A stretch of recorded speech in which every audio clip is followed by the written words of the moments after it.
அனைவருக்கும் வணக்கம். உண்மை செய்திகள் உடனுக்குடன் கிடைக்கணும்னா மறக்காம நம்ம சேனல் நீங்க சப்ஸ்கிரைப் பண்ணி பெல் ஐக்கானையும் சேர்த்து பிரஸ் பண்ணிக்கோங்க. இந்த வீடியோவுக்கு ஒரு லைக் பண்ணிட்டு வீடியோவை தொடர்ந்து முழுமையா பாருங்க. இன்று வெளியான 10 முக்கிய அறிவிப்புகளை இந்த வீடியோல நம்ம பார்க்க போறோம்.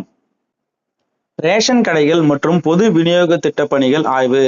தமிழ்நாடு நுகர்பொருள் வாணிப கழகத்தின் மேலாண்மை இயக்குனர் உணவு மற்றும் உணவுப் பொருள் வழங்கல் துறை அமைச்சரை சந்தித்து தமிழ்நாட்டின் பொது விநியோக திட்ட செயல்பாடுகள் குறித்து ஆய்வு மேற்கொண்டதாக தமிழ்நாடு அரசு தெரிவித்து உள்ளது. தமிழ்நாட்டின் புதிய பாடத்திட்டம் தொடர்பான முக்கிய சந்திப்பு. தேசிய பாடத்திட்ட கட்டமைப்பு குழுவின் தலைவர் மற்றும் தமிழ்நாடு பாடத்திட்ட கட்டமைப்பு குழுவின் தலைவர் முதலமைச்சரை சந்தித்ததாக அதிகாரப்பூர்வ செய்திக்குறிப்பு வெளியிடப்பட்டுள்ளது. இந்த சந்திப்பு பள்ளி கல்வியின் எதிர்கால பாடத்திட்டம், மாணவர்களின் திறன் மேம்பாடு, மொழி, கல்வி, செய்முறை வழிகாட்டல் மற்றும் மாநிலத்தின் கல்விக் கொள்கை போன்ற அம்சங்களுடன் தொடர்புடையதாக இருக்கலாம். சுற்றுலா, பண்பாடு மற்றும் சிறப்பு முயற்சிகள் துறை ஆய்வு. தமிழ்நாட்டில் செயல்படுத்தப்பட்டு வரும் சுற்றுலா, பண்பாடு மற்றும் சிறப்பு முயற்சிகள் துறையின் திட்டங்கள் மற்றும் பணிகள் குறித்து முதலமைச்சர் தலைமையில் ஆய்வுக் கூட்டம் நடைபெற்றது. போர்டு நிறுவனத்தின் உயர்மட்ட குழு முதலமைச்சருடன் சந்திப்பு. போர்டு மோட்டார் நிறுவனத்தின் பிரதிநிதிகள் இன்று முதலமைச்சரை சந்தித்து உள்ளனர்.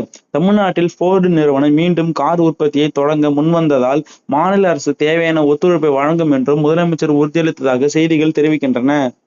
டிடாகர் ரயில் சிஸ்டம்ஸ் நிறுவனத்துடன் முதலீட்டு ஆலோசனை. ரயில் பெட்டிகள், மெட்ரோ ரயில் உபகரணங்கள் மற்றும் கப்பல் கட்டுமான துறைகளில் செயல்படும் டிடாகர் ரயில் சிஸ்டம்ஸ் நிறுவனத்தின் பிரதிநிதிகள் முதலமைச்சரை சந்தித்து உள்ளனர். நாடாளுமன்ற மழைக்கால கூட்டத்தொடர் தொடக்கம். இந்திய நாடாளுமன்றத்தின் மழைக்கால கூட்டத்தொடர் இன்று ஜூலை 20 அன்று தொடங்கியுள்ளது. இந்த கூட்டத்தொடரில் 8 மசோதாக்கள் விவாதத்திற்கு கொண்டு வர மத்திய அரசு திட்டமிட்டுள்ளதாக தெரிவிக்கப்பட்டு உள்ளது.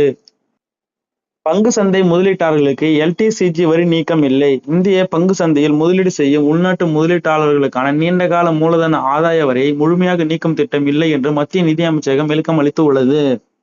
சென்னையில் ஜூலை 22 அன்று மின்தடை. பராமரிப்பு பணிகள் காரணமாக ஜூலை 22 புதன்கிழமை சென்னையில் சில பகுதிகளில் காலை 9 மணி முதல் மதியம் 2 மணி வரை மின்சாரம் நிறுத்தப்பட உள்ளதாக அறிவிக்கப்பட்டு உள்ளது. சென்னையில் தங்கம் விலை மீண்டும் உயர்வு. இன்று சென்னையில் 22 கேரட் ஆபரண தங்கத்தின் விலை கிராமுக்கு 15 ரூபாய் உயர்ந்து 1 கிராம் 13,150 ரூபாயாக விற்பனை செய்யப்பட்டு வருகிறது. திமுக சட்டப்பேரவை உறுப்பினர் மார்க்கண்டேயன் கைது.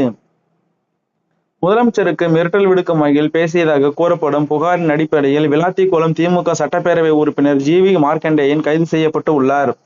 மேலும் இது போல தினசரி அப்டேட்டுகள் உங்களுக்கு கிடைக்கணும்னா மறக்காம நம்ம சேனல் நீங்க சப்ஸ்கிரைப் பண்ணி இந்த வீடியோவுக்கு மறக்காம ஒரு லைக் பண்ணிக்கோங்க.